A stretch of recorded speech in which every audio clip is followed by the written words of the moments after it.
Ya hemos visto al menos un ejemplo de cómo funciona un swap de tasa de interés. Nos preguntamos ahora para qué sirven estos animales.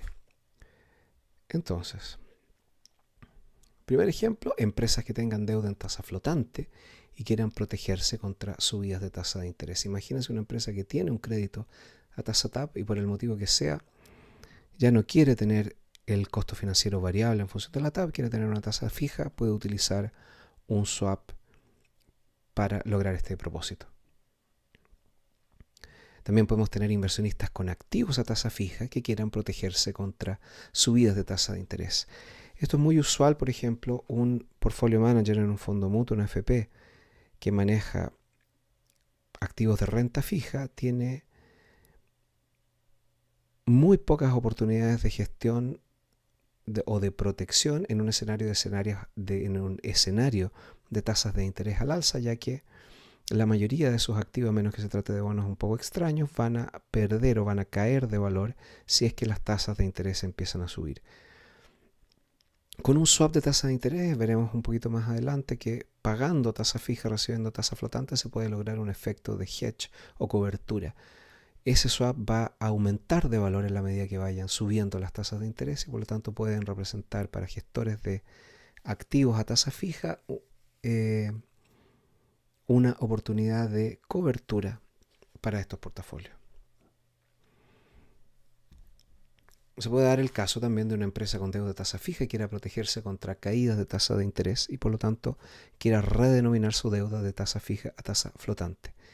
En el caso local, esto se logra fundamentalmente, básicamente a través de un prepago. La empresa se acerca al banco, prepaga su crédito y toma un nuevo crédito a tasa fija a una tasa más baja.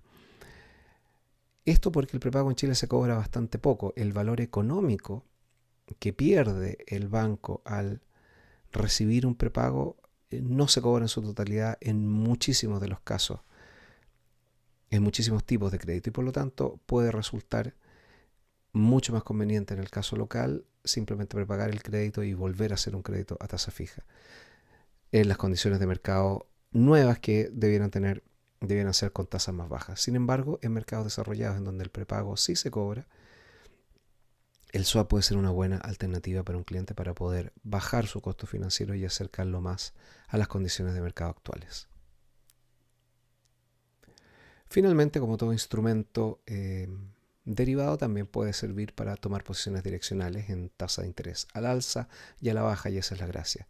Así como un swap donde uno paga tasa fija sirve para proteger un portfolio de activos de renta fija, porque su valor sube cuando las tasas suben, también se puede tomar el swap como vehículo de trading, como instrumento de trading o de toma de posición direccional, en ambos sentidos, para tasas subiendo y tasas bajando, cosa que no se puede hacer simplemente con instrumentos a tasa fija, con instrumentos de renta fija, con bonos u otros instrumentos usuales de inversión en tasa de interés. Vamos entonces con el ejemplo anterior y mostremos cómo funciona el primer caso para tener una idea un poquito más concreta del uso de los swaps de tasa de interés.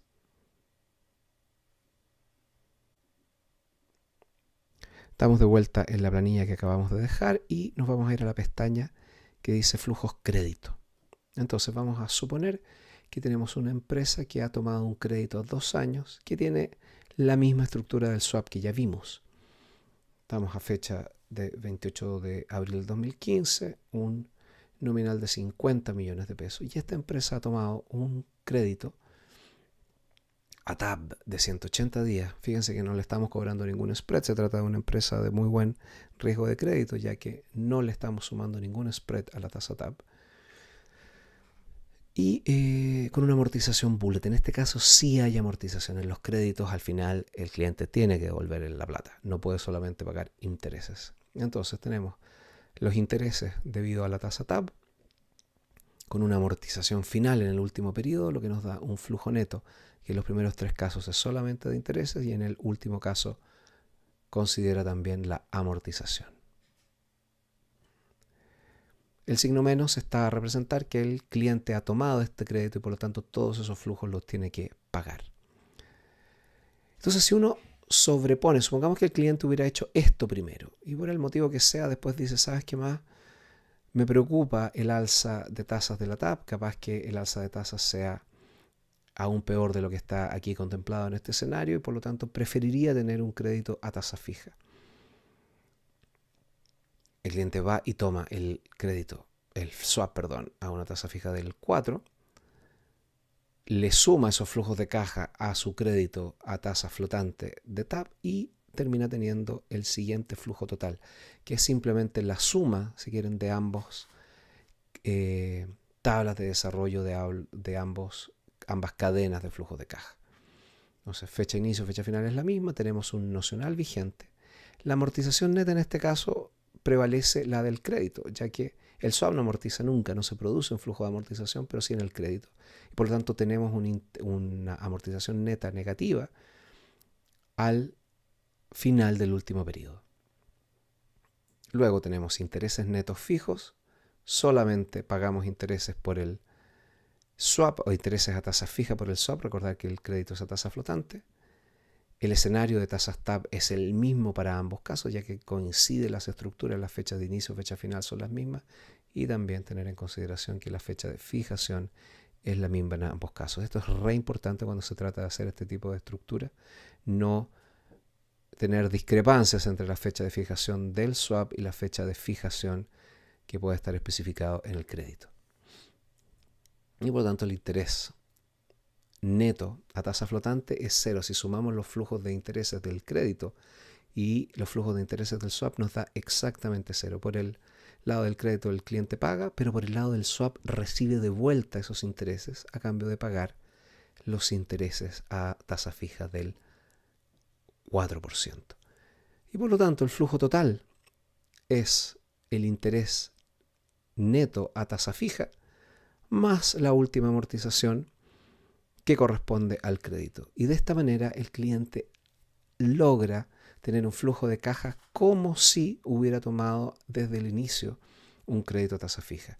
Es importante hacer la distinción de que la igualdad entre un crédito a tasa fija y un crédito a tasa flotante más un swap se refiere solo a los flujos de caja, ya que en cualquier momento del tiempo, si el cliente quisiera deshacer esta estructura, el swap va a tener un cierto valor de mercado y por lo tanto la manera de salir de una estructura de crédito a tasa flotante más swap tiene un costo distinto o podría tener un costo distinto que cuando uno sale de un crédito que está directamente a tasa fija.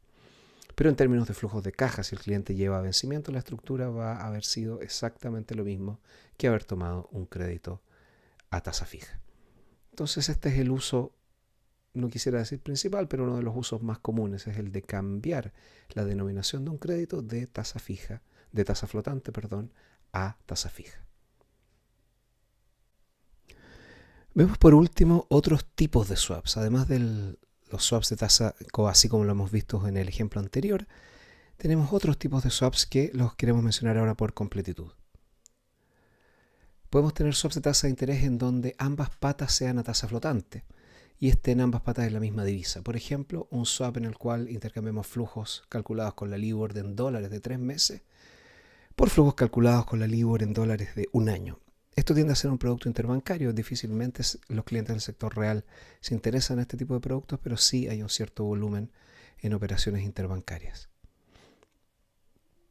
También existe tasa fija versus tasa fija en dos divisas. Esto es lo que se llama usualmente un cross currency swap. Por ejemplo, un swap en el que intercambiamos flujos calculados sobre un nocional de $1,5 millones usando una tasa fija del 3%, por ejemplo, por flujos calculados sobre un nocional de €1 millón calculando una tasa fija, usando una tasa fija del 4,5%. Estos son muy populares en Chile, donde el par de divisas que se utiliza mayormente es UF contra dólar. Es un producto que las compañías de seguros de vida utilizan con cierta regularidad.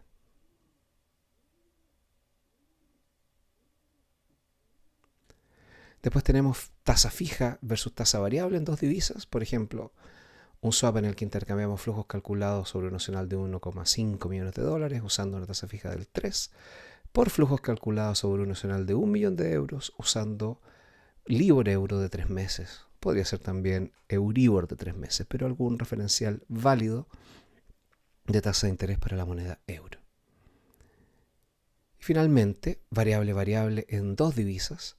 Por ejemplo, un swap en el que intercambiamos flujos calculados al LIBOR de 3 meses por flujos calculados al LIBOR euro de 3 meses. LIBOR en dólares de 3 meses por flujos calculados al LIBOR euro de 3 meses. Este en particular va a ser muy interesante, muy importante en la segunda parte del curso de swaps de tasa de interés, porque los swaps dólar peso de este estilo son de tasa variable versus tasa variable, con una pata en pesos y otra pata en dólares.